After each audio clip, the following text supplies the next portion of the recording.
coins with FIFA points, or there's a new draft token that we built. So those are accessible in packs. You might be able to pull those, and that gives you entry into these competitions. Even if you lose your first match, you're still going to get that value back. But if you're able to put together a few wins, you're going to see way better prizes come out in the end. So a very rewarding mode for sure. Great. And super fun as well. So it's really, when you play with your mates, sitting on a Friday night, something like that, is the banter that can come out of that is fantastic. So we've segued here. We've just set up a match scene as we're in Germany. We've picked Borussia Mönchengladbach, and who else did we pick? Dortmund. So yeah, was that a new training game as well? Yes. So here what we have as well, the first thing that you see is Gladbach Stadium. So that's new into FIFA. We have 9 new stadiums this year. But the other thing is the Bundesliga overlay graphics. Okay, yeah. So it's authentic like the Premier League, which you already had. Yeah, exactly. So last year we did the Premier League. We got fantastic feedback out of that. And this year, so we managed to create the Bundesliga graphics that really puts you... Yeah, the Premier League stuff is so good. It just gives you that... You can't even distinguish it. It's the ultimate immersion. Yeah. But it's not just about the graphics. So there are tons of different details here and there. For example, chants. So there is nothing as immersive as here in the crowds, like a super loud. And this year we added more than 900 chants, from teams all over the world. It really feels impressive. How do you add them? Do you actually record them at stadiums, or do you there are specific requirements on how we capture the crowd. So we need to capture different channels, etc. So we work in general with the broadcasters to get the audio, and then it's a licensing thing, so you need to identify that is like a profanity free, those kind of things, and license the melody. So obviously that gets rid of about 90% of all football chants immediately. Well, not really. They can be edited as well, but it's a really awesome thing, hearing the chants and at the right moments, because we do that. So good chants they play when you're playing well. Oh, that was quite nice good header. Yes. And so he's going to celebrate. No, he didn't reach the camera, because we have new celebrations as well.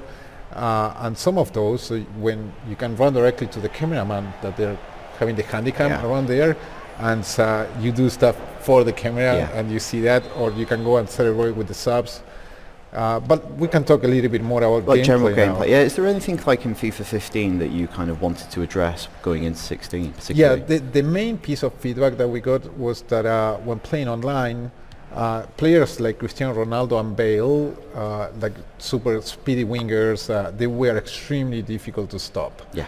And we took that to heart, and this year one of the key words for us was balance. We really truly wanted to have a game that felt balanced all over the pitch, but it not only balanced all over the pitch, it was innovating all over the pitch. So what we call confidence in defense. A lot of work went into defense with defending agility, that is adding a lot of animations and improvements and polishing here and there to actually counter those situations of Bale and Cristiano Ronaldo. So you're giving people, when they're defending, more tools to kind of combat that, because you can do second tackles. Exactly. Well. So we have a new tackling mechanic.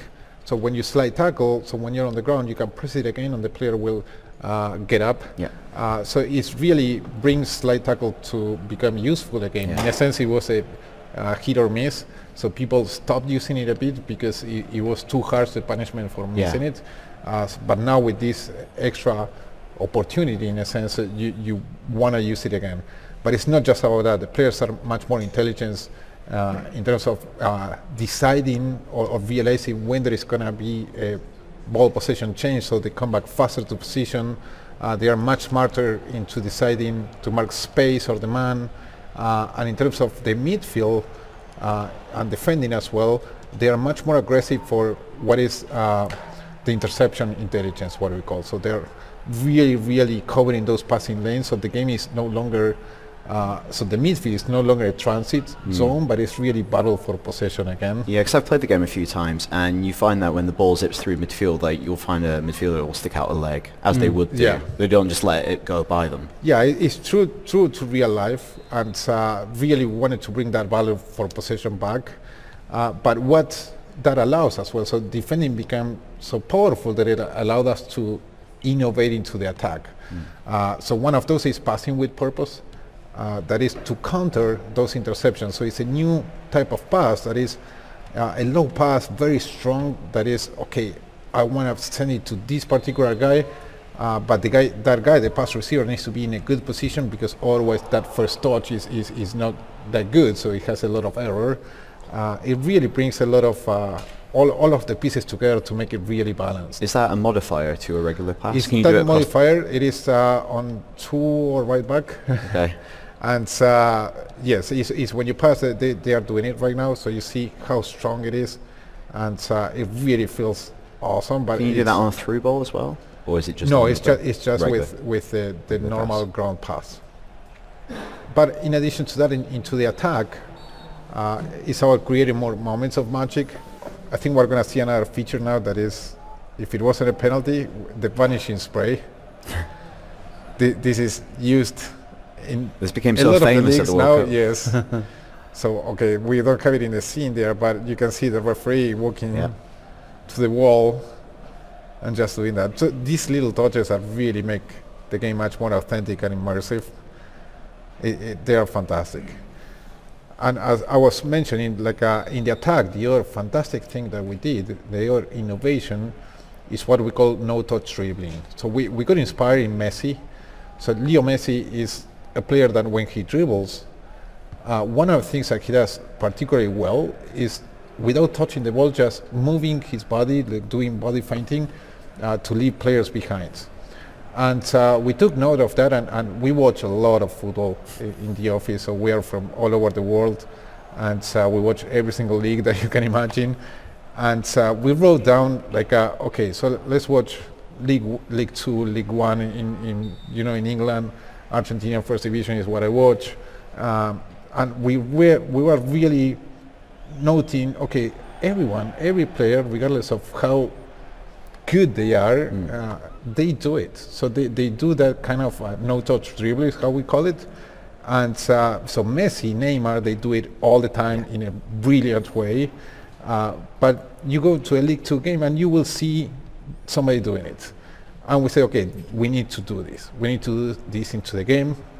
And with a modifier, when you're dribbling as well, you do this no-touch. Let's see if the guys can get it while playing. It's particularly effective when sprinting, but it has multiple layers. So you see how he was moving the body a bit. You need to do it like in precise moments. Yeah. So for being effective. I've played it a few times, and it allows you to like body swerve and kind of fake people out as well if you want to use it at a very high level. Yes. So it has a lot of different layers. So it will take some time to master, but it really feels fantastic when you leave players behind with that. So overall, innovation all over the pitch is what we say that because really that's how we feel it. It's a really truly balanced game. We're very, very happy of the state of it. We also did a lot of different improvements in the goalkeepers. There was another area of feedback that we got last year. We were very proud of what we did last year. Because you did a lot of work on goalkeepers last year. Yes, it was free-writing the goalkeeper. That is not easy thing. So the goalkeeper makes a mistake and you're done. But very proud of what we did, so it allows us now to really go deeper with it.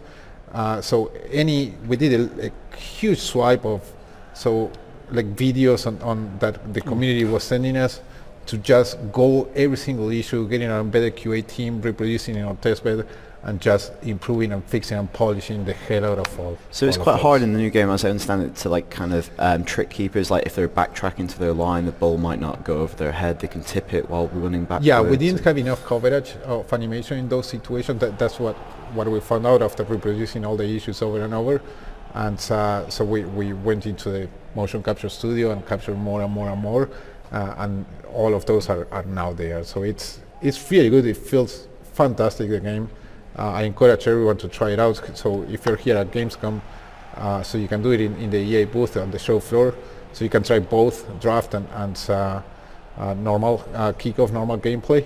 But it's fantastic. And outside this, so we were talking just a piece of this. So we're introducing other new ways to play, like women's football. So we have 12 national team. It's fantastic after the World Cup as well. There was all the people watching that and really realizing that women's football is part of football as well. Yeah, it was great because that was the announcement that actually led the announcement of FIFA 16 was the 12 women's teams. It's interesting with that. Is the gameplay different in any way for the... It is. Yeah, so it is. What are those kind of differences? So I tell you primarily I think, so yes, of course FIFA is a celebration of the world of football, it's a celebration of football, and football is worldwide. Women's football is part of that, and that's why it must be there as well. But the amount of things that we did for doing it well, because that's how we like doing things, that's our aim, is always doing it as perfect as we can.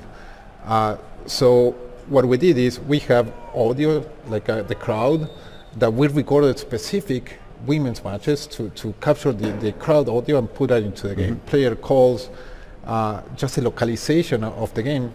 So English is primarily neutral, so the player, it works both for women and men, but if you check Portuguese, Spanish, French, it's gender specific. Right, so you have in Spanish, so I'm Spanish native speaker, it's el jugador for a man and la jugadora for female. So a lot of effort into localization wise. Imagine that we have a legacy of how many years of commentary that was almost 40% recording, 40% of all the assets again, just to be female specific. So we have in English as well, like she shoots, she passes, those kind of things. And like a commentary about talking players like Abby Wambach, like a really banter about the stuff. So that's just audio and localization. But then gameplay, the big discussion was our attributes. And the attributes, we decided, okay, women are just comparable with women, so we are not going to do a 94 Messi comparable to a 93 Alex Morgan. And based on that, so we went through every single component that we have on our gameplay systems, and so we used the necessary modifiers so gameplay feels authentic to women football as well. Like that, so women's football, you have much more space, it's less physical, and in general, so players tend to shoot high the ball because keepers are not as tall. So all those little nuances, if you try it out, you will feel it different. You will feel okay. It's much more authentic to women's football. And the character models are different as well. They're very specific. They've been not modeled on the anatomy of women. It's rather than just like changing the heads on them. No, absolutely. So we replaced. So we recreated a new player rig. So we have new body scaling technology. We optimized the rendering so we could do physics on the ponytails because most of the players, female players, use ponytails. So we have physics for each ponytail, which it's fantastic, And then we also capture the likeness of most of the players. It's a true representation of women's football, and I'm really proud of it. And the other big feature that I want to mention is a trainer. So we like people to get into the game, to learn the game faster, and even experienced people to learn new ways of how to perform the game. There is a trainer. Okay, the game. We saw it a bit earlier as well. It's kind of an overlay that shows you in that moment what your options are as a player. It's showing you some of the options because FIFA has more than 70 different controls that you can perform or combinations that you can perform.